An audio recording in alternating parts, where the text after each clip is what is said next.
Inovação na ortopedia é o tema do São Lucas 24 horas de hoje. O Dr. André Chagas, ortopedista, diretor do CEOT e do Centro Cirúrgico do São Lucas Hospital Center, vai falar sobre a evolução da medicina na ortopedia. Ainda nesta edição, o Dr. Gustavo Meurer, ortopedista do CEOT, explica sobre os benefícios da utilização do robô ortopédico em cirurgias da coluna. O São Lucas 24 horas começa agora!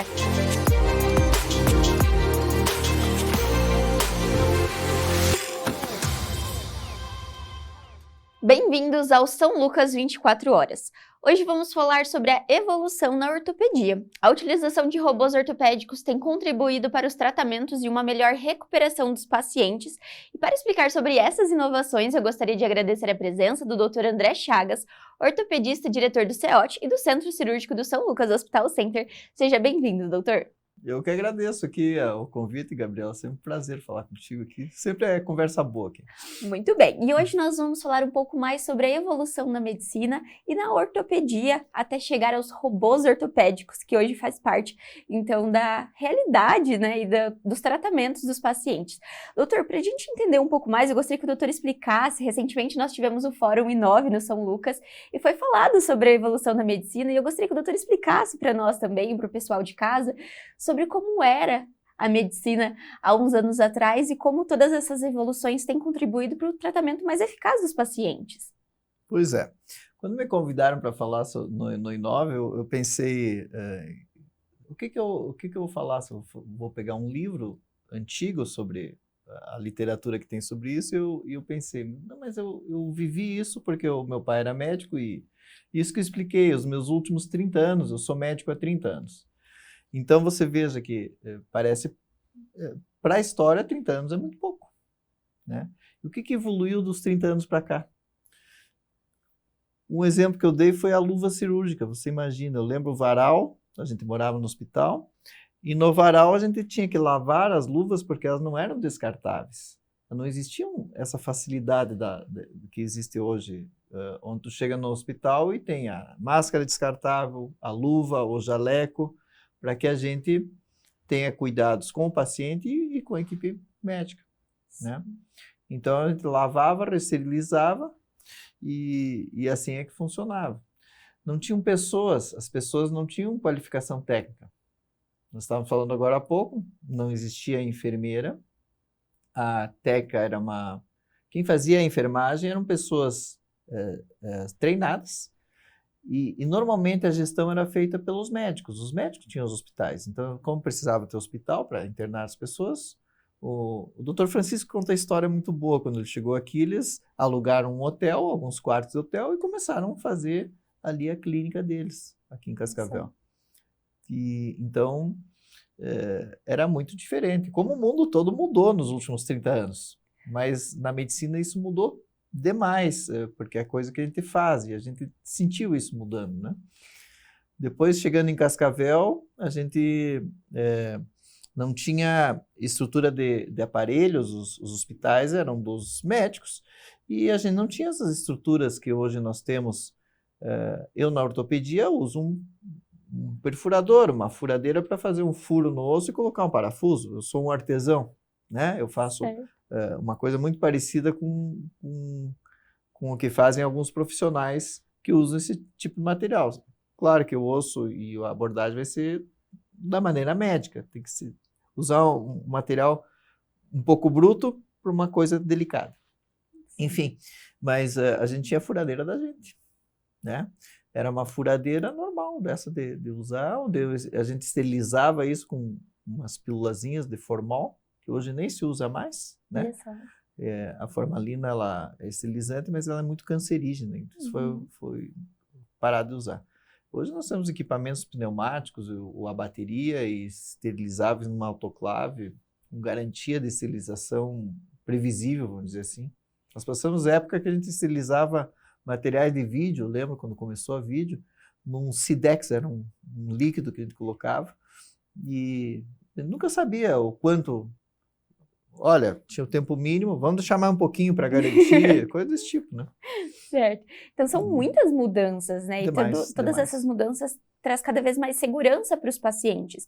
O doutor comentou também, durante o fórum, sobre essa questão da mudança do perfil do paciente, justamente, né? Naquela época, a gente tinha um paciente que o doutor falava, o paciente ouvia. Hoje, a gente vê uma mudança do paciente que questiona, que pergunta, ele quer saber o que está acontecendo e o que está sendo feito.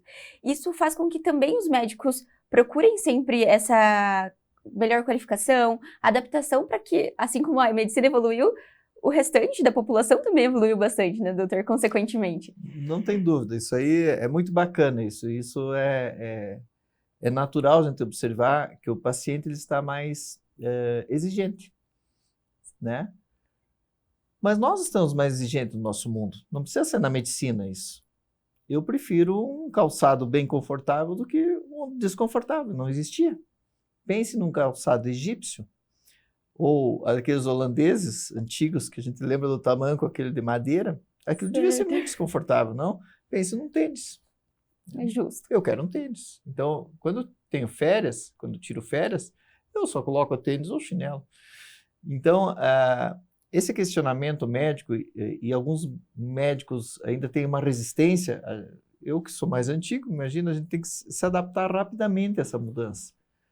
A dificuldade é entender o que é mudança positiva e o que não é uma mudança positiva, né? Então, esses equipamentos, esse modo de viver nosso está muito bom.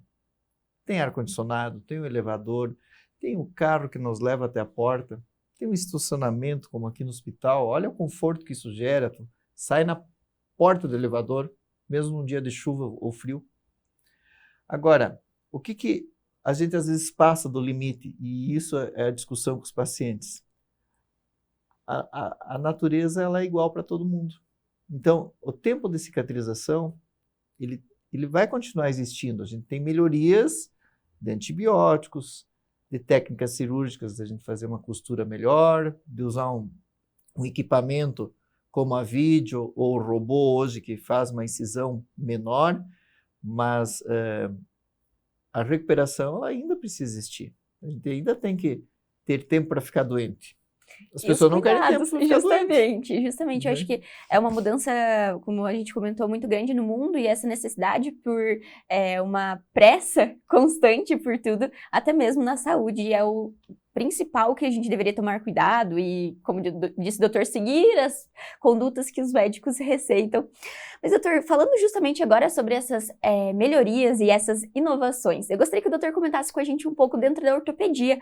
Quais são as novas tecnologias, o que há de novo, então, nos tratamentos para os pacientes? O doutor é especialista em quadril. Poderia nos explicar um pouco mais sobre essas novas melhorias? Nesse 9 foi muito legal, porque eu fiquei com a parte da história, quem quiser assistir, eu acho que deve disponível estar no YouTube, no YouTube, né? Você do podia São colocar, Lucas, isso mesmo. Fazer a nossa propaganda lá. E o Dr. Pedro falou sobre a técnica cirúrgica, principalmente da vídeo e do impacto, por exemplo, ele deu exemplo, que era uma doença que pouco a gente sabia que ela existia, mas a gente não conhecia ela direito e não tinha uma solução boa hoje. E hoje nós temos soluções para isso. Então, nós temos soluções para muita... A gente hoje faz diagnóstico, a gente tem ressonância, tem tomografia, coisa que não existia. Há 20 anos atrás não existia, né? Hoje, ela começou há 20 anos atrás, mas com a qualidade de imagem e de facilidade que nós temos hoje, não existia. E a gente entender, a gente aprender, porque tudo que é novo a gente tem que aprender a usar bem, né? Justamente. Então, a ortopedia, aquela antiga, onde a gente tinha um paciente com o trauma, por exemplo, uma fratura de perna, eu sempre gosto de dar esse exemplo, porque a fratura de perna, na época de 1900, que é há 100 e poucos anos atrás, a gente tinha que ter muita sorte para não ser amputada. E não morrer na amputação. Também. Que era o índice altíssimo de mortalidade. Não tinha nem anestesia. Quando a gente evolui um pouquinho, em 1960, 70, nós começamos a ter boas técnicas de tratamento, tanto de gesso como de síntese, que a gente chama, de parafusos e placas, começou a ter isso, e a gente já começou a tratar as fraturas. A gente já conseguia ter fraturas que consolidavam ou grudavam, não muito tortas, nem muito encurtadas, então que ficavam funcionais, a pessoa voltava a trabalhar. Além de não perder a perna, tinha a esperança de voltar a trabalhar. E hoje, como é que está?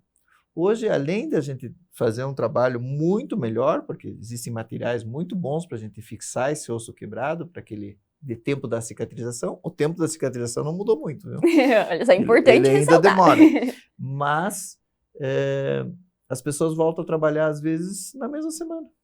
Ou dali um mês, ela voltou a trabalhar e ser ativa e fazer aquilo que ela fazia, porque a gente usa cada vez mais telefone para trabalhar, trabalha mais sentado, não é mais um trabalho braçal, né? Então, isso mudou demais. Isso mudou demais.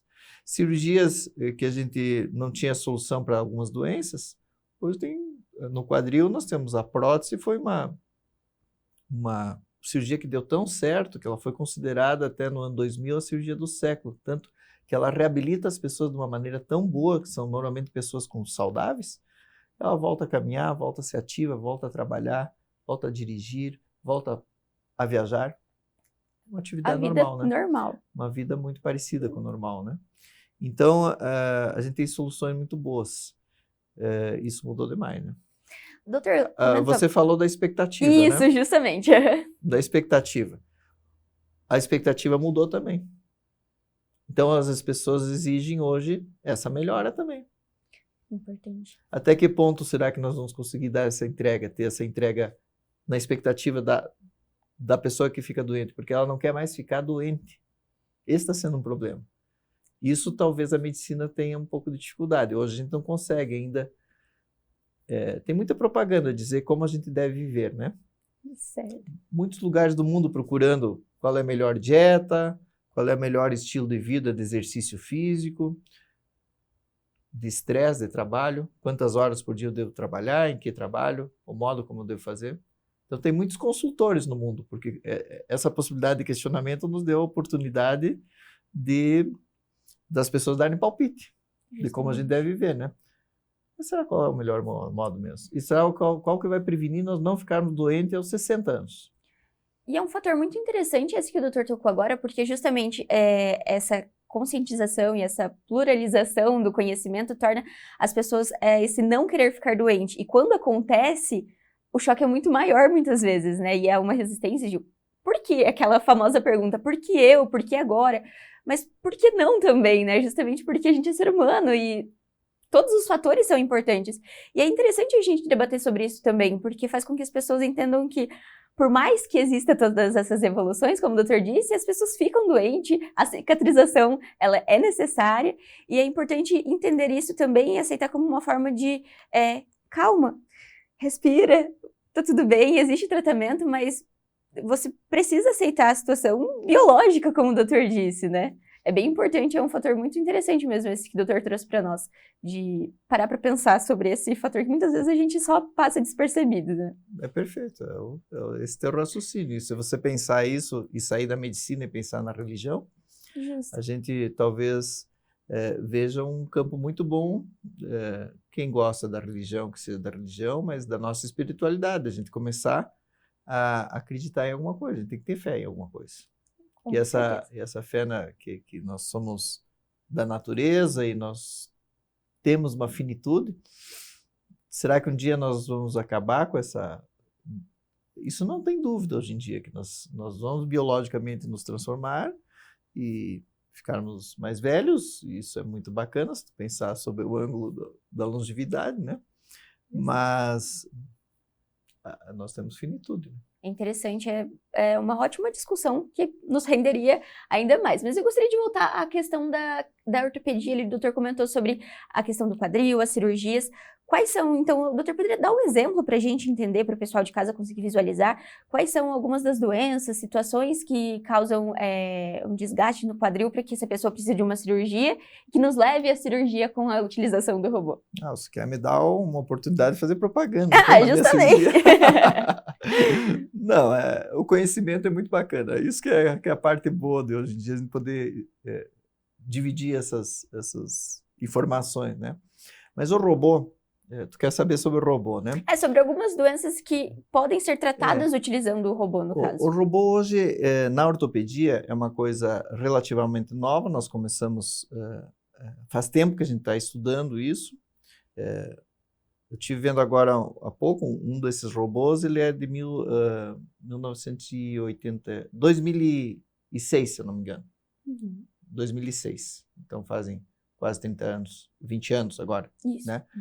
E hoje em dia ele tá não é um homenzinho, não é um humanoide com robô assim que ele vai te operar e o médico vai tomar um suco e comer pipoca. O robô hoje é a união dessas tecnologias que nós temos, como uma tomografia, onde você pega e se sobrepõe isso ao paciente na hora da cirurgia. Então, na hora da cirurgia, eu consigo fazer um planejamento com um exame ou de um raio-x digital ou de uma tomografia. Hoje a gente já faz esses planejamentos de uma maneira menos minuciosa, vamos dizer assim. Né? Então, a grande maioria tem muitas doenças que são mais simples de tratar, mas o detalhe você consegue melhorar muito uma tecnologia dessa. Você consegue elevar um pouquinho o nível da qualidade da cirurgia. Certo. Então, no quadril, é muito frequente a pessoa querer uma melhor performance depois da cirurgia, de não claudicar, não mancar. Isso depende muito da musculatura e depende da técnica cirúrgica também. Então, a gente une essas duas coisas para tentar o máximo de melhora possível, né? Uma outra situação que a gente consegue melhorar bastante é a luxação, que dependendo de alguns casos, hoje nós temos pacientes que fazem múltiplas cirurgias. Ele tinha um problema de coluna, deixou a coluna mais rígida, ou a pelve mais rígida, ou tem uma doença que deixa a pelve rígida, e isso favorece a luxar até, às vezes, no futuro. Né? Você tem uma prótese lá com 5 ou 10 anos e isso vai acontecer. Então, você consegue planejar melhor a posição dos componentes da prótese. No joelho, ele está um pouquinho até mais evoluído que o quadril. O joelho ele consegue medir melhor o ângulo dos componentes que você vai fixar, porque a prótese são componentes artificiais, metal, plástico ou cerâmica, onde você implanta e ele faz a função da articulação, da junta, da dobradiça. E isso a gente fica preocupado com a durabilidade e com a quantidade de movimento e de força que a pessoa tem, que é a reabilitação que nós chamamos. Como é que ela vai ficar depois? Ela vai conseguir ficar boa como ela gostaria de ficar, né? Útil. Então ele consegue economizar o osso, fazer os cortes mais precisos para colocar essa peça no lugar mais preciso. Então, isso eu acho que vai evoluir muito nos próximos 5, 10 anos, mas ele já está fazendo diferença em alguns casos selecionados, bastante diferença. Na maioria dos casos, talvez seja muito parecido, mas ele faz a diferença e gera uma segurança no resultado, né?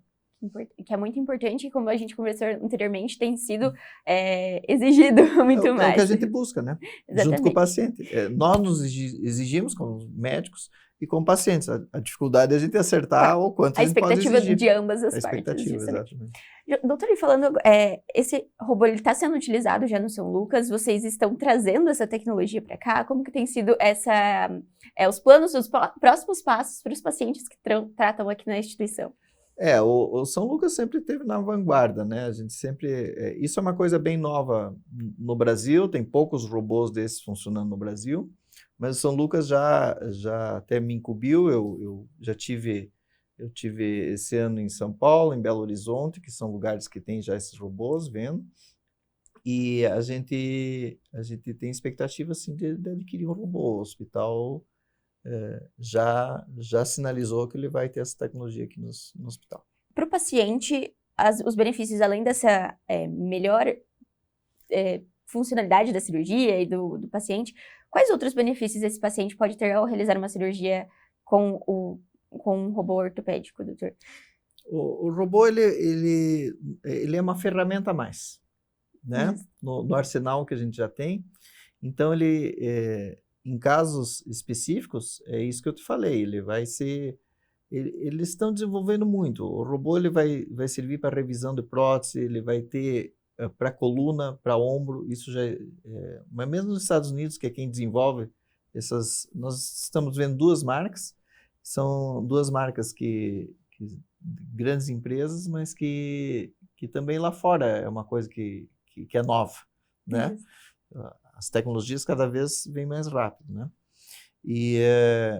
Então, eu acredito que isso a gente também vai ter mais benefícios. Esses benefícios a gente... Hoje a prótese para o ortopedista de quadril, é difícil a gente oferecer cirurgias antigas, como osteotomias, como outras cirurgias. Isso a gente faz por vídeo hoje, em indicações mais precisas. Então, essa robô não teria Não ação. substitui. Seria mesmo na prótese.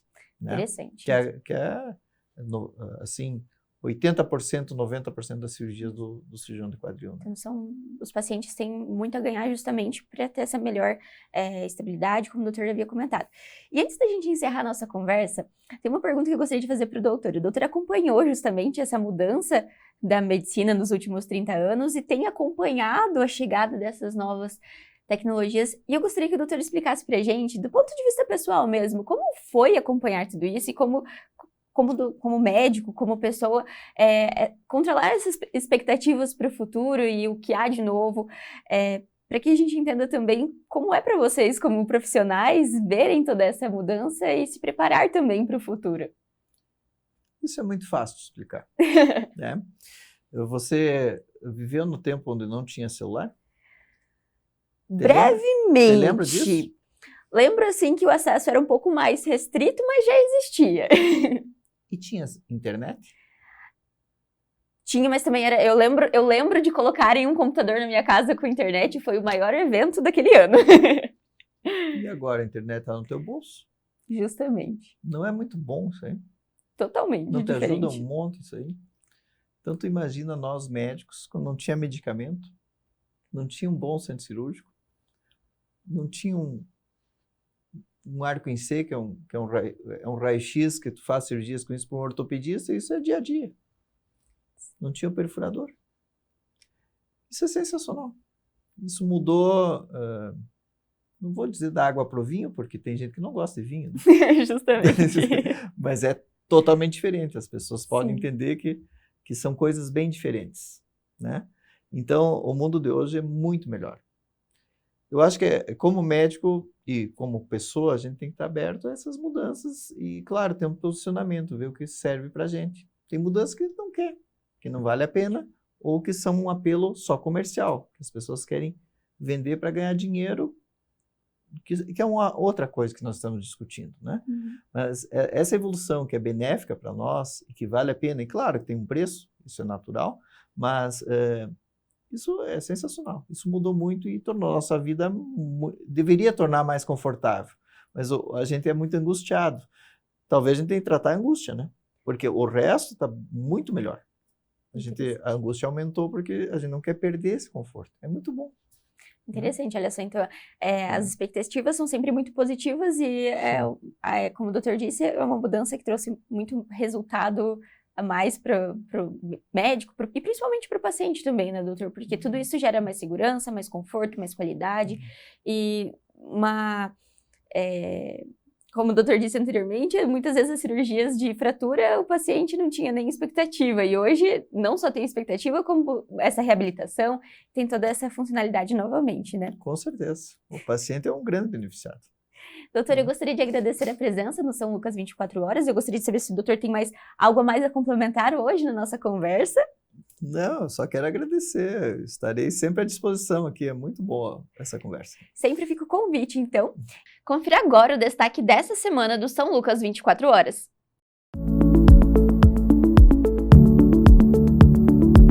O São Lucas Novo Hospital do Coração de Cascavel realizou o primeiro Cardio Day, evento que reuniu grandes nomes da cardiologia nacional. Olha, hoje o nosso hospital já é uma referência em cardio, referência pela estrutura física, pela qualidade dos equipamentos e pelo nosso corpo clínico também, que é altamente qualificado. Então, esse evento é o primeiro e será o primeiro de muitos. Eu acho que é um momento de troca de conhecimento, de aprendizagem e que vem enriquecer a todos nosso corpo clínico. Dentre os temas debatidos foram destaque coronariopatia aguda e crônica e intervenção cardíaca.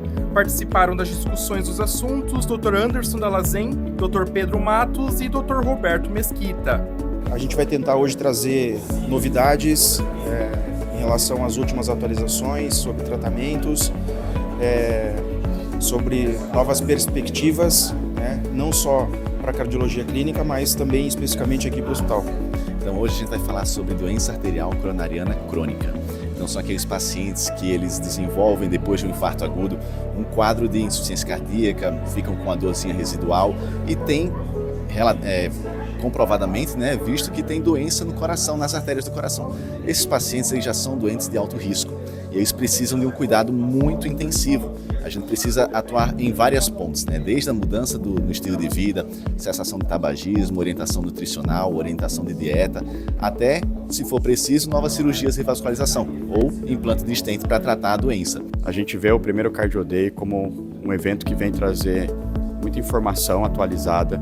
Procuramos trazer palestrantes dos melhores centros do Brasil para que eles possam falar para a nossa comunidade tudo aquilo que há de mais atual na cardiologia e trazer aqui para o São Lucas aquilo que há de melhor hoje na prática médica dentro da nossa especialidade. Os participantes também se atualizaram sobre imagem intravascular, tratamento farmacológico de AVC, oclusão de apêndice atrial e FOP, forame oval patente, com experts nacionais. O que eu tenho visto aqui, tenho tido a oportunidade de vir aqui a Cascavel umas poucas vezes, que o hospital oferece a tecnologia de ponta. Então nós temos na cardiologia, por exemplo, imagem intravascular, tomógrafos, procedimentos de troca de válvula aórtica. Então tudo que os grandes centros no Brasil oferecem, o Hospital São Lucas está de parabéns que a tecnologia tem sido incorporada de maneira segura e de maneira muito responsável. O acidente vascular cerebral isquêmico é uma doença muito frequente na população, não é? É um problema de saúde pública, com certeza, uma das maiores causas de morte no mundo inteiro. E dentre esses casos de acidente vascular cerebral, muitos deles estão relacionados a doenças cardíacas, em especial as arritmias, não é? E, por exemplo, o caso da fibrilação atrial chega a 20% dos casos, né, de acidente vascular cerebral isquêmico. Então é um tema extremamente relevante para todos os médicos, cardiologistas, neurologistas, para a gente poder discutir um pouco qual é a melhor forma da gente fazer a prevenção da recorrência, por exemplo, né? A minha contribuição hoje vindo aqui é porque nós vamos falar um pouquinho da interação entre coração e cérebro. Quando a gente fala principalmente em acidente vascular cerebral, a gente vai discutir algumas patologias cardiológicas que podem levar ao acidente vascular cerebral. E nós vamos discutir também como é o tratamento, que muitos desses casos hoje a gente depende da hemodinâmica, a gente depende da neurointervenção, que está, de certo modo, ligado com a cardiointervenção com os cardiologistas. Então é por isso que eu estou aqui. Muito obrigado por tudo. Nós vamos falar de acidente vascular cerebral. Os médicos cardiologistas Dr. Gabriel Dodô e Dr. Alisson Faidiga estiveram presentes em discussões sobre ablação de cálcio intracoronário, intervenção estrutural e extracardíaca. Eu vou dar duas palestras, na verdade. Então uma vai ser a respeito da importância de conhecer os métodos para tratamento de lesões calcificadas na coronária, que são adjuntos fundamentais em serviços de alta complexidade, como aqui, e uma aula sobre o rastreio e a investigação do acidente vascular cerebral, o AVC, no racional de como a gente investigar e entender como o coração é responsável por isso e como a gente pode também tratar de maneira intervencionista pacientes que têm esses quadros neurológicos. Bom, hoje eu vim falar um pouco sobre a denervação renal, que é uma nova opção terapêutica para tratar os pacientes com hipertensão de difícil controle. Então, aqueles pacientes que mesmo com a mudança de estilo de vida, com a terapia medicamentosa, não consegue controlar o seu nível de pressão arterial, hoje nós temos uma ferramenta a mais para auxiliar esses pacientes, que é a terapia de denervação renal. Tratamento de estenose aórtica e a oclusão do FOP, o forame oval patente, também foram apresentados por meio de um panorama de cada tema. Meu foco vai ser mais em estenose valvar aórtica, tá? É uma válvula que compõe todo o sistema cardiovascular. Então a gente vai trazer um pouco sobre a doença, sobre a evolução da doença e principalmente sobre as terapias, tá? Que nós temos hoje, inclusive que a gente vem desenvolvendo um trabalho bem interessante aqui no próprio hospital. Então, o cirurgião vascular contribui, né, nos procedimentos de implante percutâneo de válvula aórtica, principalmente com os acessos vasculares, né? Ajudando a dirimir situações complexas de acessos difíceis, principalmente em pessoas mais idosas. E nesse sentido é que a gente pode contribuir Hoje eu estou compartilhando com os colegas um pouco do meu conhecimento sobre forame oval pérvio, as indicações de fechamento, como deve ser abordado, a abordagem multidisciplinar entre as especialidades, para que nós possamos sempre dar o melhor atendimento aos nossos pacientes.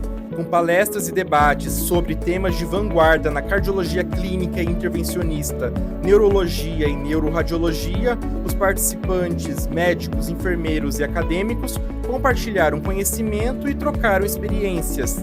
Para nós é uma grande satisfação estar participando desse primeiro Cardio Day, né? Sabemos que temos vários profissionais de renome que vêm compartilhar o seu conhecimento conosco. E nós, como equipe de enfermagem, temos esse contato direto tanto com a equipe médica durante o dia a dia, né? Trabalhamos sim mesmo em forma de equipe e sempre oferecendo o melhor para o nosso paciente. Então, quanto mais conhecimento nós agregamos de cada patologia específica, as formas de tratamento desses pacientes, faz com que a qualidade da assistência, né, cada vez seja mais efetiva. Então, acho que esse evento é muito importante, a Liga de Hemodinâmica está aqui, então é muito importante para a gente conhecer mais da hemodinâmica, conhecer as inovações que estão trazendo agora para a cardiologia, conhecer mais profissionais, esses profissionais tão importantes, tudo que estão vindo aqui para São Lucas, então eu acho que os acadêmicos têm uma grande oportunidade de estar aqui hoje. Além das palestras presenciais, de forma online participaram os cardiologistas Dr. Otávio Rizzi Coelho e Dr. Otávio Rizzi Coelho Filho, que contribuíram com o encontro. O Cardio Day contou com o suporte de diversas equipes da instituição, que planejaram minuciosamente cada detalhe deste evento. Estamos muito felizes, né, de estarmos apresentando a nova estrutura da cardiologia do hospital, e o evento foi pensado nisso, né, para a gente apresentar aqui para Cascavel e para a região a nova estrutura. E aí, quando começamos a projetar esse evento, fomos atrás dos nomes, né, de mestres que nos seguiram durante a vida, de pessoas que nos ensinaram, de pessoas que trabalharam junto conosco e que são de grande prestígio. Convidamos, recebemos sim, né, desses convidados, eles estão aqui, vieram para prestigiar o evento, vieram para brilhantar o evento. Hoje nós vamos falar da cardiologia intervencionista e isso com certeza, além de enriquecer todos os nossos alunos, as nossas pessoas que serão formadas aqui, os colegas da região oeste e sudoeste que participam como palestrantes e também como convidados. O hospital criou esse evento, nos colocou de primeiro um desafio gigantesco, mas todo mundo ficou enganjado e, assim, já de pronto eu agradeço a presença de todos. Bom, é muito importante, principalmente pela integração dos médicos, a integração de todo o corpo clínico, interno e externo, para que eles tenham o acesso a atualidades em relação à especialidade. Isso acho que é a questão de grande importância do evento.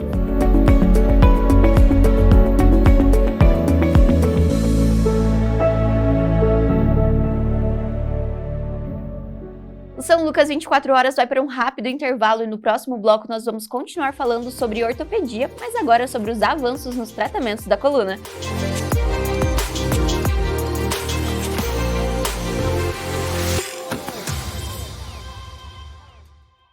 São Lucas Hospital Center. Ortopedia, pediatria, obstetrícia e ginecologia. Atendimento 24 horas.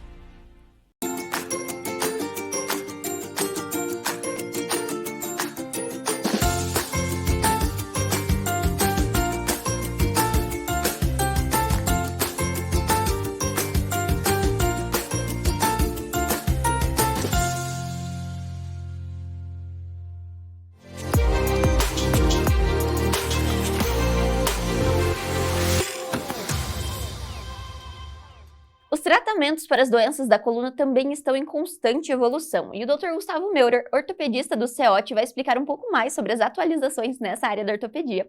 Seja bem-vindo, doutor! Muito obrigado pelo convite, Gabriele, é um prazer estar aqui novamente. Então hoje nós vamos falar sobre essas inovações na área da ortopedia, especificamente na área da coluna, que o doutor é especialista. E doutor, eu gostaria que o doutor explicasse pra gente, então, porque assim, a gente sabe que cirurgias da coluna são muito delicadas. De que modo que o robô ele pode contribuir para o tratamento dos pacientes também? E eu gostaria que o doutor também explicasse para a gente quais, na verdade, são os tipos de robôs, trabalhos que são realizados nessa especialidade. Tá. Então, quando se fala em robótica, na parte da ortopedia, nós temos que voltar mais ou menos nos anos 2000, que é onde começou a ter uma aplicabilidade maior na parte ortopédica. Então, como o osso é uma estrutura que é rígida, né, ela não é imutável com o passar dos dias, eu consigo, através de exames como uma tomografia, fazer um modelo 3D e, a partir dali, naquela época, principalmente em quadril e em joelhos, eu conseguiria aprimorar cortes e posicionamento para colocação de implantes. De lá para cá, né, se evoluiu bastante e ali começou o uso também na parte de cirurgia de coluna. Então, quando nós falamos em coluna, hoje em robô, nós estamos também falando no posicionamento de implantes, seja na colocação de parafusos, seja na colocação de dispositivos entre os corpos vertebrais, tudo isso com o objetivo de aprimorar, de afinar os meus movimentos, né? Então, sobre os robôs, existem robôs totalmente diferentes, né? Então, um robô que faz a parte de cirurgias abdominais é um robô totalmente diferente de um robô que faz a parte ortopédica. Então, eles não são intercambiáveis e mesmo na área ortopédica, os robôs hoje têm finalidade específica. Então, um robô faz cirurgia de joelho, faz cirurgia de quadril, contudo, não faz a cirurgia de coluna. Então, são robôs diferentes. Nós temos a ideia daquele ser humanoide, né, que é aquilo que nós vemos como um robô, mas hoje os robôs da parte ortopédica se assemelham muito mais àqueles braços mecânicos que nós vemos em uma fábrica de automóveis, em linha de montagem, que vão fazer com que o processo fique mais ágil e mais seguro também. Tá? Então, um robô hoje na parte ortopédica, e especificamente em cirurgia de coluna, ela vai ter a finalidade da colocação do implante e desse refinamento dos meus movimentos. Ao exemplo que o robô, imagine que na minha mão eu movimento 10 centímetros de amplitude. Lá na mão do robô, esse mesmo movimento de 10 centímetros é um movimento pequeno, um movimento de 10 milímetros. E isso faz com que eu tenha um maior refinamento desse meu movimento. Perfeito, então ele é um complemento para o trabalho do médico, né? Porque muitas vezes o paciente tem aquela dúvida, nossa, mas um robô, eu vou estar sendo operado com um robô? Ele não entende de fato o que é, ele seria uma ferramenta, né? Como o doutor disse, um complemento ao trabalho do médico, porque não substitui o médico. Acho que isso é muito importante a gente enfatizar, né, doutor? Sim, não é a ideia de que eu aperto um botão e eu fico olhando o robô trabalhando e entro somente no final para fazer um curativo no paciente, né? Então, hoje um robô, imagine que ele é como se fosse uma pinça, como se fosse um outro material cirúrgico que eu estou utilizando. Lógico que eu consigo fazer muito mais coisas com ele do que eu faria com uma pinça, mas ele depende do ser humano, até para as próprias confirmações, né? Então, quando estamos fazendo cirurgias da coluna através de robôs, cada passo precisa ser confirmado pelo médico para que o robô execute. Então, justamente para ver essa dupla segurança. Tá? Então, não é uma coisa totalmente automatizada. Ótimo, isso é muito importante a gente destacar. O doutor recentemente esteve fazendo uma viagem para aprimoramento. O doutor poderia explicar um pouco mais e quais são as visões de fora sobre a utilização do robô, então, dentro da ortopedia? Recentemente estive nos Estados Unidos, na Filadélfia, em um curso de cirurgia robótica, que era para ter justamente o contato com essa tecnologia. Hoje ainda são poucos locais no Brasil que existem, mas já com o intuito de, quando a tecnologia estiver ao nosso alcance, já saber fazer o uso, né? Nos Estados Unidos, hoje, dessa marca, que é uma da principal a qual eu fui fazer o curso, hoje já existem mais de 800 robôs vendidos nos Estados Unidos, né? E lá nos Estados Unidos, a aplicabilidade do robô no início veio justamente por uma questão de tentar evitar com que passos que poderiam ocorrer erros durante uma cirurgia fossem minimizados, para que não ocorresse algum tipo de litígio em relação àquele erro médico que ocorreu. Então, sempre foi nessa sensação de aprimoramento, né? E que isso até hoje é interessante lá fora, porque hoje lá o que se discute nos Estados Unidos? O paciente fez uma cirurgia robótica e ocorreu um erro. De quem é a culpa? De quem é a responsabilidade desse erro? Justamente. Esse erro é do médico que estava utilizando o robô?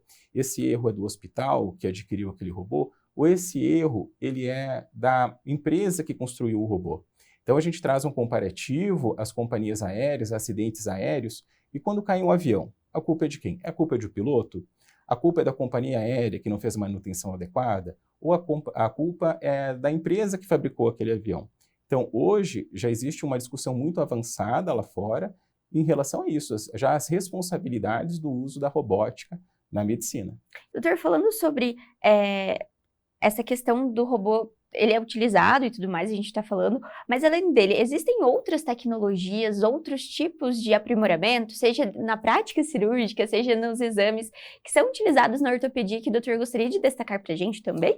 Hoje em dia, é quase como se nós fizéssemos uma mescla de técnicas, né? Então, por exemplo, em cirurgia de coluna, a cirurgia robótica, ela não vai resolver todos os problemas. Então, se utiliza a cirurgia robótica com técnicas minimamente invasivas da coluna, como a cirurgia endoscópica. Então, por exemplo, o paciente, eu preciso fazer a colocação desses parafusos, mas eu preciso também tirar componentes do corpo, como uma hérnia de disco, que esteja comprimindo raiz nervosa ou medula. Então, através de uma cirurgia por vídeo, se retira essa hérnia e o robô é utilizado para uma fixação, né? Então, é como se fosse um à la carte que nós chamamos. Então, o que eu preciso para este paciente específico? Eu preciso desta técnica associada a essa outra. Não é uma receita de bolo, não é algo que consiga ser aplicado a todos. Então, a tecnologia, ela te traz mais ferramentas para que você consiga fazer a resolução de um problema. Né? E essas ferramentas, como nós estávamos falando do robô, né, nessa evolução, né, da mesma maneira que o celular evoluiu muito nos últimos 10, 20 anos, é muito difícil nós colocarmos uma expectativa do que um robô vai fazer daqui 10, 20 anos. Isso vai ser um crescimento exponencial, né? E aí vai uma opinião própria, eu acredito que de futuro o papel do cirurgião seja muito semelhante a um piloto de avião, em que você fique orientando ou na retaguarda de uma máquina em que ela vai realizando o procedimento. Contudo, se tiver qualquer tipo de problema, vai haver intervenção humana. Mas o médico vai se tornar provavelmente mais um assessor tecnológico ou técnico do que está acontecendo, do que ele diretamente realizando alguns procedimentos. Olha só que bacana, então a gente já consegue ter algumas expectativas justamente para o futuro. Doutor, quando a gente entra nesse quesito da medicina, do profissional, o doutor foi fazer esse aprimoramento e conhecer essas tecnologias, e é muito importante justamente essa qualificação, né, para poder utilizar essas tecnologias. E dentro da medicina também, a gente falando assim brevemente da formação do médico, consequentemente o doutor acredita que tenha que ser incluso essas tecnologias ainda no aprendizado e na formação acadêmica? Isso é natural acontecer, tá? Isso é natural acontecer. Quando eu terminei minha faculdade de medicina, nós estamos falando de 2008. 2008, as cirurgias por vídeo, né, seja ortopédicas, artroscopias ou endoscópicas na parte da cirurgia gastrointestinal, nós na época éramos a primeira turma a ter contato com isso já na faculdade. Isso. Nesse local que eu fui fazer o curso, os residentes de ortopedia, eles já têm o contato com o robô. Então, essa familiaridade, conforme é difundida uma tecnologia, ela já vai sendo absorvida através do ensino. E nós vamos abandonando técnicas que são antigas, que não são mais aplicáveis, né? Então, é natural com que isso aconteça. Claro que isso acontece com a velocidade de cada país, com a capacidade de absorção de tecnologia, que quando a gente fala da medicina, ela tem um custo muito alto, e aí vai justamente a maneira com que a gente consegue introduzir essas tecnologias no nosso dia a dia. Essa era uma dúvida, inclusive, que eu ia fazer para o doutor. Essa questão, além do caso do procedimento cirúrgico, esse paciente ele precisa de uma reabilitação posteriormente, né? Ele precisa de um acompanhamento, e acredito que seja um acompanhamento multidisciplinar, isso, doutor? Um fisioterapeuta, outros profissionais. O doutor poderia comentar um pouquinho mais também sobre isso? O tratamento de coluna, cirurgia de coluna, ela não é um fim, ela é um meio. Então, isso eu explico para o paciente que senta na minha frente no consultório, olha, tudo que nós fizermos a partir de agora é para um fim, a atividade física, tá? Em geral, a ortopedia, ela resolve problemas muito articulares, mas quem gera movimento são músculos. Então, a melhora muscular, ela vem só através de uma atividade física ativa e que seja exposta a carga e alongamento. Então, é musculação, é pilates, é crossfit, não importa, desde que tenha carga e tenha alongamento. Então, o combinado com o meu paciente sempre é o seguinte, olha, eu vou te ajudar nesse meio. Se eu conseguir, através de métodos conservadores, ou seja, sem cirurgia, ótimo. caso não consiga, através de cirurgias, consegue se obter, mas a cirurgia é um meio. Ao final, ele precisa de uma reabilitação para esse início, que é uma equipe de fisioterapia boa, adequada, que saiba realmente qual é o quadro do paciente inicial e qual é a evolução, qual é a velocidade que vai se aplicar os exercícios, a ponto que eu chego e falo, olha, agora parou esse tranco que nós damos, imaginando como se fosse um carro, esse pedaço do tratamento que é a fisioterapia, e agora vamos para a atividade física. A vida tem que ser mantida na atividade física, sempre. Olha só que interessante. E muitas vezes eu acredito que tem um receio após a cirurgia do paciente de, meu Deus, será que eu posso fazer tudo? Será que eu posso realizar atividade, fazer os movimentos? Mas esse acompanhamento, então, vai delimitando quais são as possibilidades para cada paciente, eu acredito, né, doutor? Exatamente. Assim, a atividade física tem que ser realizada. É claro que dependendo da gravidade do caso inicial, né, do que seja feito, ou seja, qual é o reparo que foi realizado nesse corpo, né, imaginando como se fosse um carro, qual o reparo que eu fiz nesse carro? Será que eu tive que reparar várias coisas em que eu consiga ter uma demanda como eu tinha anteriormente, ou vou ter que evitar algumas coisas, né? Então, em geral, o paciente ele vai para a atividade física. Agora, se vai existir alguma restrição ou não, são coisas que nós colocamos no caminho. Mas ele não pode ter a ideia que eu operei e resolvi o meu problema. Porque todo o resto, todo o movimento, como eu expliquei, é causado pelos músculos. Sem o músculo trabalhar, não adianta uma articulação boa. Ou seja, não adianta eu fazer uma prótese de quadril, uma prótese de joelho, uma prótese de ombro, se eu não estou pensando no que movimenta essa articulação. Então, a atividade física vai ser essencial. No caso, é realmente um trabalho em equipe e uma parte fundamental é essa questão do paciente mesmo, seguir os conselhos do médico. O paciente ele faz parte da equipe. Perfeito. Né? Se o paciente não fizer parte da equipe, ficam 2 grupos trabalhando sozinhos. Ele tem que entender que a responsabilidade, o problema é do paciente. Então, ele tem que lutar também para que tenha a resolução do problema dele. Né? Não pode transferir essa responsabilidade somente a terceiros. Ótimo, muito importante. A gente falou um pouco sobre a questão da robótica e, como o doutor disse, é uma tecnologia que ela está presente fora do país e aqui no Brasil ainda ela está chegando. E eu queria que o doutor explicasse, talvez desse para a gente essa visão de quais são os próximos passos e uma expectativa, de fato, para o São Lucas Hospital Center, para a nossa região como um todo, dentro da ortopedia e, quem sabe, nos próximos anos já trazendo essas tecnologias para cá. A equipe do São Lucas já fez contato com empresas que são detentoras da tecnologia da robótica, da parte ortopédica. Elas já estão apresentando alguns produtos para os médicos, né, justamente para qual é o produto que mais se adequa à necessidade dos médicos e da nossa região, que existem essas particularidades. É uma tecnologia que vai ser difundida. Não há como se segurar tecnologias que vêm para o bem e que vêm aprimorar muito a qualidade de algum procedimento, né? Então, a tendência é que cada vez mais essa tecnologia, a robótica, esteja espalhada pelo país. Então, se você for colocar isso num prazo de tempo, talvez 5 anos já esteja bastante difundido. Esses robôs que são de uma primeira geração, e assim como um computador, vão chegando robôs de segunda, terceira, quarta, quinta geração, e cada vez mais eles tendo uma autonomia maior, uma precisão maior e uma aplicabilidade maior para outras coisas, não para fins específicos. Então, qual que é o sonho, eventualmente, de uma robótica da parte médica? Um robô que consiga desenvolver todos os tipos de tratamento cirúrgico. Que ele chegue e consiga desenvolver um tratamento cirúrgico da parte ortopédica, da parte gástrica, da parte neurológica, né? Em que eu não precise ter várias máquinas para que realize esse mesmo único procedimento. Então, que seja um robô que seja muito próximo ao ser humano em relação a essa flexibilidade.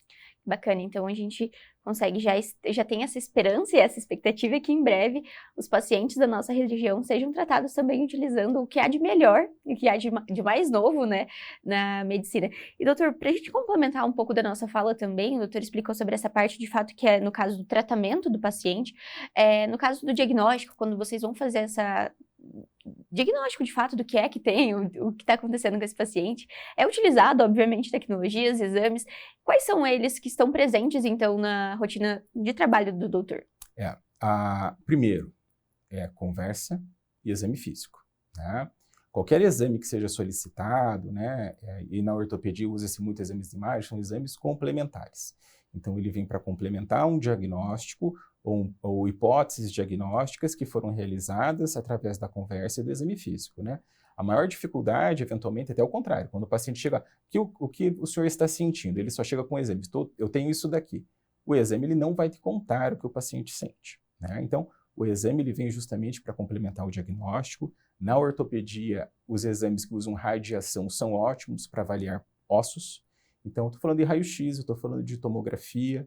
Isso é muito utilizado em casos de doenças degenerativas articulares e trauma. E quando nós falamos de partes moles, aí eu estou falando de ligamentos, eu estou falando de músculo, tendões, nervos, aí é ressonância. Né? E que a gente encontra tudo aqui dentro do hospital. Né? Então, a grande facilidade nossa, da equipe ter essa proximidade do CEOT e do São Lucas, é que nós temos acesso a todas as tecnologias quando fala-se em diagnóstico de imagem.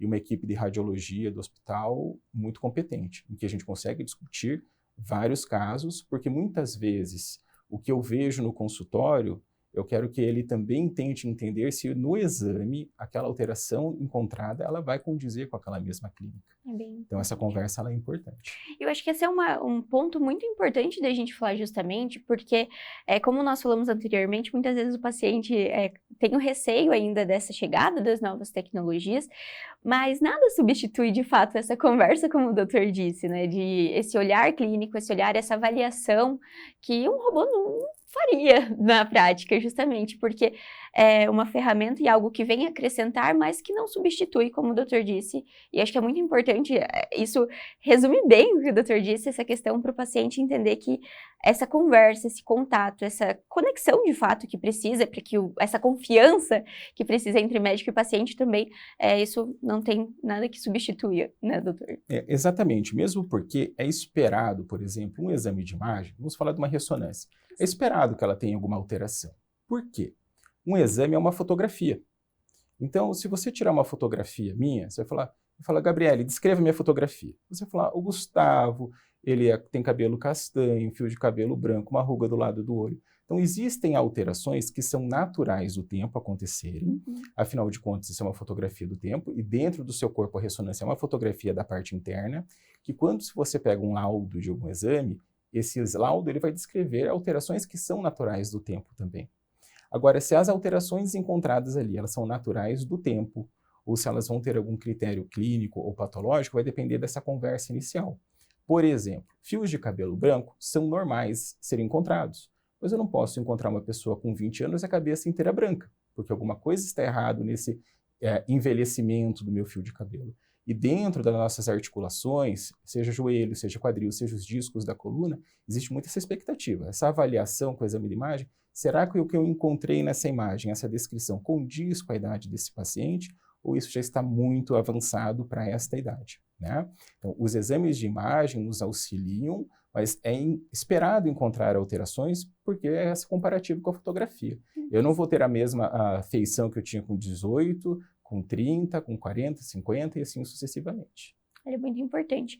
Doutor, para a gente encerrar a nossa conversa, essa parceria entre o CEOT e o São Lucas Hospital Center é uma parceria consolidada de longo prazo. E para que os pacientes entendam também, assim, em casos do doutor falando ali sobre coluna, quando ele deve procurar um atendimento, para que o pessoal de casa entenda também essa hora de, opa, é uma dor simples ou algo mais sério, quando buscar essa avaliação, porque, como o doutor disse, muitas vezes é esperado do envelhecimento ou não.